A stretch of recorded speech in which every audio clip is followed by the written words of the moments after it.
എങ്ങനെയാണ് സാർ മുഖ്യമന്ത്രിയുടെ മകൾ ഒരു അനാഥാലയങ്ങളിൽ നിന്നും മാസാമാസം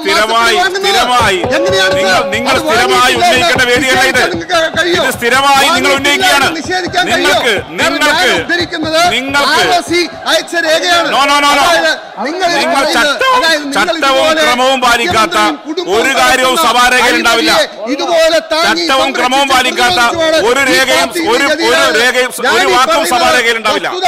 തെറ്റാണെങ്കിൽ നിങ്ങൾക്ക് നിഷേധിക്കാം. നമസ്കാരം. ധനാഭ്യർത്ഥന ചർച്ചയ്ക്കിടെ പിണറായി വിജയനെയും മകളെയും കടന്നാക്രമിച്ച മാത്യു കുഴൽനാടന്റെ മൈക്ക് ഓഫ് ചെയ്ത് സ്പീക്കർ എൻ ഷംസീർ. ചർച്ചയ്ക്കിടെ മാസപ്പടി വിവാദത്തെക്കുറിച്ച് മാത്യു കുഴൽനാടൻ പറഞ്ഞു തുടങ്ങിയതോടെ ഈ വിഷയം ചർച്ച ചെയ്യാൻ പാടില്ല എന്നും കോടതിയുടെ പരിഗണനയിലുള്ള വിഷയമാണിത് എന്നും എൻ ഷംസീർ പറയുകയായിരുന്നു. എന്നാൽ മാസപ്പടിയിൽ അനാഥാലയങ്ങളിൽ നിന്നടക്കം വീണ വിജയൻ പണം കൈപ്പറ്റിയിട്ടുണ്ട് എന്ന കാര്യങ്ങൾ കൂടി മാത്യു കുഴൽനാടൻ പച്ചയ്ക്ക് വിളിച്ചു പറഞ്ഞതോടെ മുഖ്യനെയും മകളെയും രക്ഷിക്കാനായി ഷംസീർ കയറി കൊളുത്തുകയായിരുന്നു. ഇതോടെ സഭയിലെ മാത്യു കുഴൽനാടന്റെയും ഷംസീറിന്റെയും വാക്പോര് അതിര് കടന്നു. സ്പീക്കറുടെ പദവി ഉപയോഗിച്ചുകൊണ്ട് മാത്യുവിന്റെ മൈക്ക് ഓഫ് ചെയ്ത് മാത്യു കുഴൽനാടന്റെ നാവടപ്പിക്കാനായിരുന്നു ഷംസീർ ശ്രമിച്ചത്. സാക്ഷാൽ മുഖ്യമന്ത്രിയെയും മകളെയും സ്പീക്കറെയും ഭരണപക്ഷത്തെയും എല്ലാം കടന്നാക്രമിച്ചുകൊണ്ട് മാത്യു കുഴൽനാടൻ നടത്തിയ തീപ്പൊരി പ്രസംഗത്തിലേക്ക്. ഞാൻ ഈ ധനാഭ്യർത്ഥനകളെ എതിർക്കാണ് സാർ. ഇന്ന് വിഷയം വ്യവസായവും കൃഷിയുമാണ്.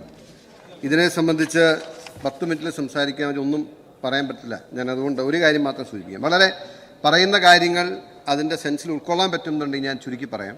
കേരളത്തിൽ ഇന്ന് ഏറ്റവും കൂടുതൽ മുരടിച്ചുകൊണ്ടിരിക്കുന്നതും ഊർജ്ജശ്വാസം വലിക്കുന്നതുമായ 2 സെക്ടേഴ്സാണ് വ്യവസായവും കൃഷിയും. കാരണം ഞാൻ എൻ്റെ അങ്ങയോട് ഒരു വളരെ ലളിതമായിട്ടൊരു കാര്യം അങ്ങ് കൊണ്ടുവന്ന, ഇപ്പോൾ വ്യവസായ മന്ത്രി ഉള്ളതുകൊണ്ട് അങ്ങയോട് പറയാം. അങ്ങ് കൊണ്ടുവന്ന ഒരു ഇതുണ്ടല്ലോ, അങ്ങ് കൊണ്ടുവന്ന ഇപ്പോൾ ഒരു പ്രൈവറ്റ് ഇൻഡസ്ട്രിയൽ പാർക്കിൻ്റെ ഒരു പ്രപ്പോസൽ അങ്ങ് കൊണ്ടു. ആ പ്രൈവറ്റ് ഇൻഡസ്ട്രിയൽ പാർക്ക് ഇതിൻ്റെ ഏറ്റവും വലിയ ലിമിറ്റേഷൻ എന്ന് പറഞ്ഞാൽ 15 ഏക്കറിൽ കൂടുതൽ ഒരു ഇൻഡസ്ട്രിയൽ പാർക്ക് പാടില്ല എന്നുള്ളത്. അതായത് 6 ഹെക്ടർ. ഇവിടെ ഉദ്യോഗസ്ഥർക്ക് ധാരാളമായിട്ട് ഞാൻ ചോദിക്കട്ടെ, ഒരു ഇൻഡസ്ട്രിയൽ പാർക്ക് 6 ഹെക്ടറിൽ അല്ലെങ്കിൽ 15 ഏക്കറിൽ എന്ന് പറഞ്ഞാൽ അത് എത്രയോ, ഞാൻ ആ വാക്ക് ഉപയോഗിക്കുന്നത് തെറ്റിദ്ധരിക്കരുത്, പരിഹാസ്യമായൊരു പ്രപ്പോസലാണ്. കാരണം അവിടുത്തെ ഒരു ഗോഡൗൺ പണിയണമെങ്കിൽ പോലും 5 8 വലിയ ഇൻഡസ്ട്രിയൽ പാർക്കിനെ സംബന്ധിച്ച് എന്തുകൊണ്ടാണ് 15 ഏക്കറിൽ നിൽക്കേണ്ട വരുന്നത്? 15 ഏക്കറിൽ നിൽക്കേണ്ട വന്ന് 15 ഏക്കറിനപ്പുറത്തേക്ക് ഇവിടുത്തെ മിച്ചഭൂമിയുടെ പ്രശ്നം വരുമെന്നുള്ളതുകൊണ്ടല്ലേ. ഞാൻ പറയുന്നു, കമ്മ്യൂണിസ്റ്റ് പാർട്ടിയുടെ പ്രത്യയശാസ്ത്ര പിടിവാശി കൊണ്ട് കേരളത്തിൻ്റെ വികസനം കഴിഞ്ഞ ദശാബ്ദങ്ങളായി ശ്വാസം മുട്ടിക്കൊണ്ടിരിക്കുകയാണ്. ഈ നാട്ടിൽ കാർഷിക മേഖലയിലാണെങ്കിലും വ്യാവസായിക മേഖലയിലാണെങ്കിലും സാമൂഹ്യ ഏത് മേഖലയിലാണെങ്കിലും നിങ്ങൾ പരിശോധിച്ചാൽ നിങ്ങൾക്കറിയാം, ഞങ്ങൾ എന്തെങ്കിലും പറയുമ്പോൾ സ്വാഭാവികമായിട്ടും നിങ്ങൾ വിചാരിക്കും നിങ്ങളെ എതിർക്കാൻ വേണ്ടി അല്ലെങ്കിൽ കമ്മ്യൂണിസ്റ്റ് പാർട്ടിയെ തകർക്കാൻ വേണ്ടി പറയുന്നത്. ഞാനിവിടെ നിന്ന് വളരെ ആത്മാർത്ഥമായും കോൺഫിഡൻ്റായും സത്യസന്ധമായും നിങ്ങളോട് പറയുന്നു, ഞാൻ രാഷ്ട്രീയപരമായി കമ്മ്യൂണിസ്റ്റ് പാർട്ടിയെ ഇല്ലായ്മ ചെയ്യണമെന്ന് ആഗ്രഹിക്കുന്ന ഒരു രാഷ്ട്രീയ പ്രവർത്തനമല്ല. ഞാൻ കമ്മ്യൂണിസ്റ്റ് പാർട്ടി നിലനിൽക്കണമെന്ന് ആഗ്രഹിച്ച് എനിക്ക് സ്വകാര്യമായി കിട്ടുന്ന അവസരങ്ങളിലെല്ലാം നിങ്ങളുടെ നയവ്യതിയാനങ്ങൾ ഉണ്ടാക്കുന്ന പ്രശ്നങ്ങൾ ഞാൻ പലപ്പോഴും സൂചിപ്പിച്ചിട്ടുണ്ട്. കാരണം കമ്മ്യൂണിസ്റ്റ് പാർട്ടി തകർന്നാൽ അത് BJPക്ക് നേട്ടം. ആ സൂചന നമ്മൾ കണ്ടുകൊണ്ടിരിക്കുകയാണ്. എന്തുകൊണ്ടാണ് സാർ ഈ തെരഞ്ഞെടുപ്പിൽ നിങ്ങൾക്ക് ഇതുപോലെ തിരിച്ചടി ഉണ്ടായത്? ഞാൻ കമ്മ്യൂണിസ്റ്റ് പാർട്ടിയെ പഠിച്ചിട്ടുള്ളതെന്ന് വെച്ചിട്ട് ഞാൻ പറയുകയാണ്, കമ്മ്യൂണിസം എന്ന ആ ഒരു ഭ്രൂണത്തെ ഗർഭപാത്രത്തിൽ ചുമന്ന് കയ്യൂരിലും കരിവള്ളൂരിലും പുന്നപ്രയിലും വയലാറിലും നിങ്ങൾക്ക് രക്തവും ജീവനും ജലവും നൽകി വളർത്തിയ ഒരു സമൂഹം ഉണ്ടായിരുന്നു ഇവിടത്തെ. ആ സമൂഹത്തെ നിങ്ങൾ വിസ്മരിച്ചാണ്. ഇന്ന് രാവിലെ നമ്മൾ കേട്ടില്ലേ, പെൻഷനെക്കുറിച്ച് PC വിശ്വനാഥ് പറയുമ്പോൾ അത് അടിയന്തര പ്രാധാന്യമുള്ള വിഷയമല്ല എന്ന് പറഞ്ഞത്. തൊഴിലാളികളുടെ കാര്യത്തെക്കുറിച്ച് പറഞ്ഞപ്പോൾ അത് പ്രയോറിറ്റിയുള്ള വിഷയമല്ല എന്ന് പറഞ്ഞത്. കഴിഞ്ഞ ദിവസം ഒരു TV ചർച്ചയിൽ ഒരു മന്ത്രി, ഞാനിപ്പോൾ പേര് പറയാൻ ആഗ്രഹിക്കുന്നില്ല, ഞാൻ സാന്ദർഭികമായി പറഞ്ഞു, ഇന്ന് കേരളത്തിലെ സാധാരണ കമ്മ്യൂണിസ്റ്റുകാർ നിങ്ങളുടെ പാർട്ടിയുടെ നിങ്ങളുടെ നേതാക്കന്മാരുടെ ഈ ശൈലി ഉൾക്കൊള്ളാൻ തയ്യാറാവുന്നുണ്ടോന്ന്. തെരഞ്ഞെടുപ്പ് കഴിഞ്ഞ് ഒരുപക്ഷെ ഞങ്ങൾ അതിനെ എതിർക്കുന്നതല്ല കേട്ടോ, ഞങ്ങൾക്ക് അതിനോട് യാതൊരു പ്രയാസമില്ല. കോടാനുകോടി രൂപ മുടക്കി ഒരു മുഖ്യമന്ത്രിയും കുടുംബവും വിദേശയാത്ര പോകും തെറ്റാൻ ഞങ്ങൾക്കില്ല. പക്ഷേ സാധാരണക്കാരനായ കമ്മ്യൂണിസ്റ്റുകാരൻ അത് എന്തുമാത്രം അംഗീകരിക്കുമെന്ന് ചിന്തിക്കാൻ നിങ്ങളുടെ പാർട്ടിക്ക് കഴിയണം. കാരണം അതിൽ നിന്ന് നിങ്ങൾ ഒരുപാട് ദൂരം മാറിപ്പോയതുകൊണ്ടാണ് കമ്മ്യൂണിസ്റ്റ് പാർട്ടിക്ക് ഈ ഗതി വന്നത്. ഇത് ഞങ്ങൾ പറയുമ്പോൾ നിങ്ങളെ കുറ്റപ്പെടുത്താൻ വേണ്ടി പറയുന്നതാണ് എന്നാണ് നിങ്ങൾ ധരിക്കുക. ഞാൻ പിന്നെ കൂടുതൽ കാര്യം, ഞാൻ ഉന്നയിച്ച ഒരു വിഷയത്തിൽ എനിക്ക് അവിടെ കാരണം എന്നെ ഏറ്റവും കൂടുതൽ കമ്മ്യൂണിസ്റ്റ് പാർട്ടി വേട്ടയാടിയതും എനിക്കെതിരെ വലിയ സൈബർ ബുള്ളിങ് നടത്തിയ ഒരു വിഷയമാണ്. അതാ യഥാർത്ഥത്തിലൂടെ നമ്മളൊരു മാസപ്പടി വിഷയം ഞാൻ കൊണ്ടുപോകും. ആ വിഷയത്തിൽ നോക്കിയോളൂ. ആ മാസപ്പടി വിഷയത്തിൽ ഞാൻ പറഞ്ഞ കാര്യങ്ങൾ ഞാൻ ഇപ്പോഴും ഉറച്ചു വെക്കുകയാണ്. അതിന്റെ അകത്ത് ഞാൻ നിയമ നടപടിയുമായി പറയട്ടെ ഞാനിത് പറയാൻ കേരളത്തിന്റെ വിഷയം ഇത് വ്യവസായത്തെ കുറിച്ചുള്ള ചർച്ചയാണ്.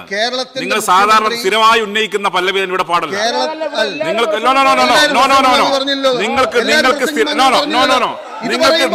മീഡിയ സെറ്റ് ചെയ്തുകൊണ്ട് സോഷ്യൽ മീഡിയ സെറ്റ് ചെയ്തുകൊണ്ട് സ്ഥിരമായി ഉന്നയിക്കേണ്ട വിഷയമല്ലേ ഇത്? നിങ്ങൾ വിഷയത്തിലേക്ക് വരൂ. നിങ്ങൾ വിഷയത്തിലേക്ക് വരൂ. നിങ്ങൾക്ക് പറയേണ്ട വേദിയല്ല ഇത്. ശ്രീ മാത്യു കോയൽ നാടൻ സ്ഥിരമായി ഉന്നയിക്കേണ്ട വേദിയല്ല ഇത്. നിങ്ങൾ എത്രയോ തവണ ഫ്ലോറിൽ ഉന്നയിച്ചു. നിങ്ങൾ സ്ഥിരമായി ഉന്നയിക്കേണ്ട വേദിയല്ല ഇത്. നിങ്ങൾ എത്രയോ അത് മാത്രമല്ല ഈ വിഷയം പെൻഡിംഗ് ബിഫോർ ദ കോർട്ടാണ്. നിങ്ങൾ പെൻഡിംഗ് ബിഫോർ ദ കോർട്ടാണ്. നിങ്ങൾക്ക് നിയമം അറിയുന്ന ആളല്ലേ? പെൻഡിംഗ് ബിഫോർ ദ കോർട്ടാണ്. ഇതിന് കോടതി വിധി പറയട്ടെ, അതിനുശേഷം പറയാം. നിങ്ങൾ സ്ഥിരമായി ചാനലിനെയും അതുപോലെ തന്നെ സോഷ്യൽ മീഡിയക്ക് വേണ്ടി ഇവിടെ പ്രസംഗിക്കാൻ പറ്റില്ല.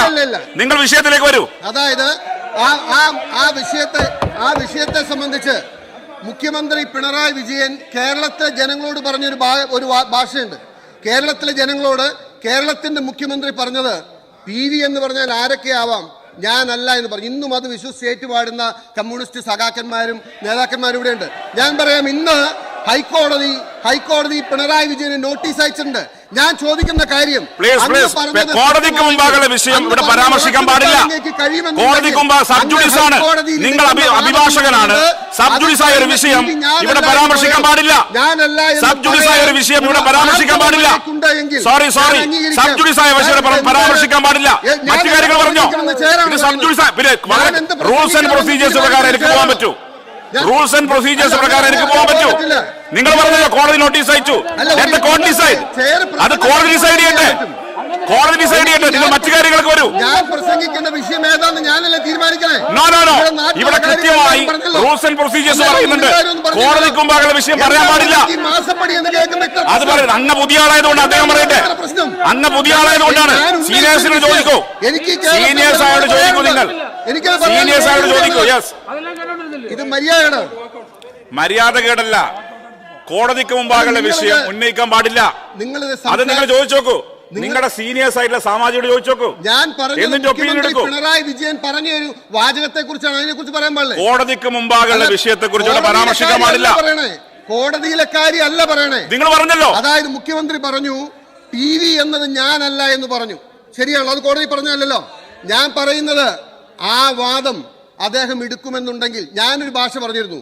PV എന്നത് ഞാനല്ല എന്ന് പിണറായി വിജയൻ തെളിയിച്ചാൽ ഞാൻ എൻ്റെ MLA സ്ഥാനം രാജിവെക്കാമെന്ന്. അത് പറയാൻ വേണ്ടിയാണ് ഈ പാടുപെട്ടത്. കാരണം ഞാൻ നിയമസഭ പറയുന്നത്. കാരണം ഞങ്ങൾ തമ്മിൽ ഈ വിഷയത്തിലുണ്ടായ തർക്കം എന്ന് പറയുന്നത് PV താനല്ല എന്ന് പിണറായി വിജയൻ പറയുകയും PV താനല്ല എന്ന് തെളിയിച്ചാൽ ഞാൻ എൻ്റെ MLA സ്ഥാനം രാജിവെക്കാമെന്ന് പറഞ്ഞു. ഇപ്പോൾ അതിനുള്ള ഒരു അവസരം വന്നിട്ടുണ്ട്.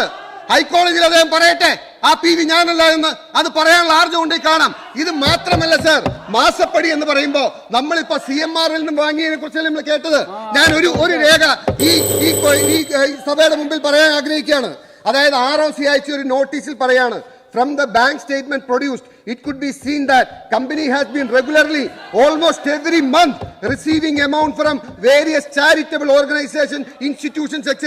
Sir, നമുക്ക് കിട്ടുന്ന പണം, നമ്മുടെ കാര്യം പോട്ടെ, ഈ നാട്ടിലെ ഏറ്റവും പാവപ്പെട്ടവൻ സാധാരണക്കാരനും അനാഥാലയങ്ങൾക്കും ചാരിറ്റി ഹോംസിനും പണം അങ്ങോട്ട് കൊടുക്കുന്നവരാണ്.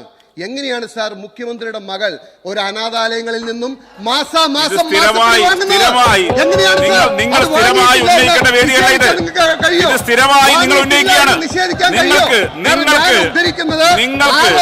അയച്ച രേഖയാണ്. ചട്ടവും ക്രമവും പാലിക്കാത്ത ഒരു കാര്യവും സഭാരേഖയിൽ ഉണ്ടാവില്ല. ഇതുപോലെ ചട്ടവും ക്രമവും പാലിക്കാത്ത ഒരു രേഖയും ഒരു വാക്കും സഭാരേഖയിൽ ഉണ്ടാവില്ല. വസ്തുതാപരമായി തെറ്റാണെങ്കിൽ നിങ്ങൾക്ക് നിഷേധിക്കാം. പക്ഷെ ഞാൻ പറയുന്നത് വസ്തുതകളുടെ അടിസ്ഥാനത്തിലാണ്. അനാഥാലയങ്ങളിൽ നിന്നും മാസപ്പടി പറ്റുക എന്ന് പറഞ്ഞാൽ എങ്ങനെയാണ് സാർ അംഗീകരിക്കാൻ കഴിയുക?